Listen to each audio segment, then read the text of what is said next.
Hey guys, welcome back to a new video. I'm Stephanie West. I'm a licensed counselor here in the state of Michigan, and I'm owner and operator of In Progress Counseling.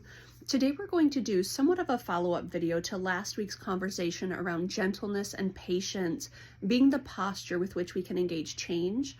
And the piece that I want to invite in today is the idea of picking a direction. So I will have people come in and say, Steph, my life is on fire. I need to fix this, and this. And they will have just copious amounts of expectations that they've placed on themselves. And they will also have a really intense timeline of, by this point, in a very short amount of time, I need to make all of these changes. So we've talked about gentleness and patience, but let's also talk about the idea of picking a direction. If I have 3 or 4 different directions that I'm going to travel, just think logistically, how effective is that going to be if I'm doing this and this and this and this? There's going to be a cost to having such divided attention and intention. And so often, and it can be very frustrating for clients. I know that I experience frustration in my own story when I have this, copious list going on, which actually references back to last Wednesday as well. But I have this big list going on of things that I want to do, need to do, feel like I have to do, I must do. There's this urgency. And it's like, what if I slowed it down and put it in some type of sequence and then committed to an action, a first step? And then from that first step, launch a second step into a third step into a fourth step. And pretty soon I have this committed action in a direction that starts to have really good outcomes for me, because it's not this frantic kind of diverging energy in a bunch of different directions. It's committed action in one direction. When we talk through life domains, there's many different life domains that we can consider. We can consider emotional health, spiritual health, physical health, relational health. We can consider financial health, vocational health, environmental health. There's so many pieces. So when someone comes in and they've had this big kind of eureka moment, or they've had this bomb go off in their life and they're like, hey, I want to take life seriously and I want to put together a plan or a framework, we have to pick a starting point in a direction. And so if it is emotional health, we can put a lot of energy there and go all in. But if it's emotional and it's physical and it's relational and it's financial, it's like, well, at some point, we're going to get a whole lot of nowhere because we don't have committed action in a direction.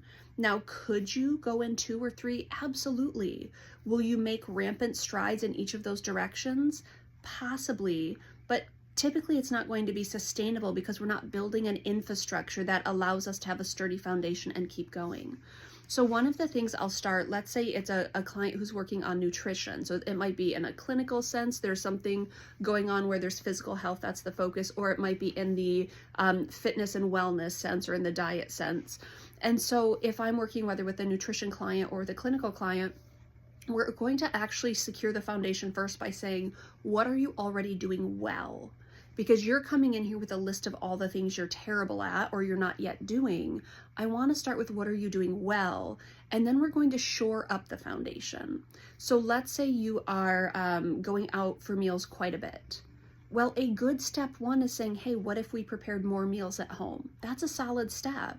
That already orients us towards something significant in your life, which means taking ownership of your health and making small systematic pivots over time that get you where you want to go. And so let's say we stop hemorrhaging kind of the unhealthy inputs. That's a great first step. But we're possibly going to have good byproducts by way of finances. So possibly there's less financial money going out.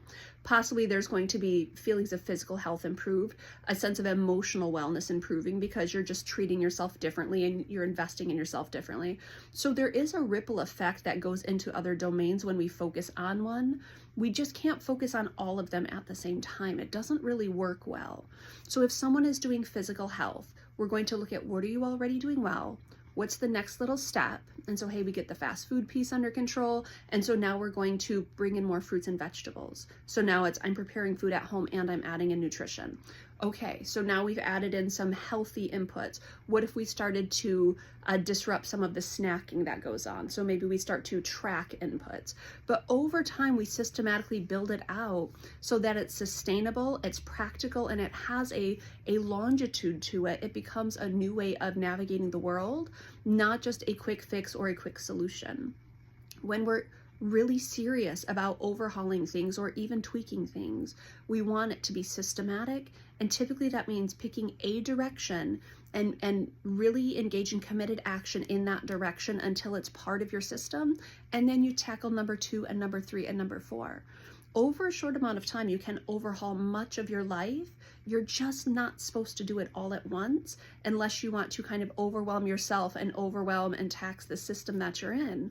Small systematic changes over time add up.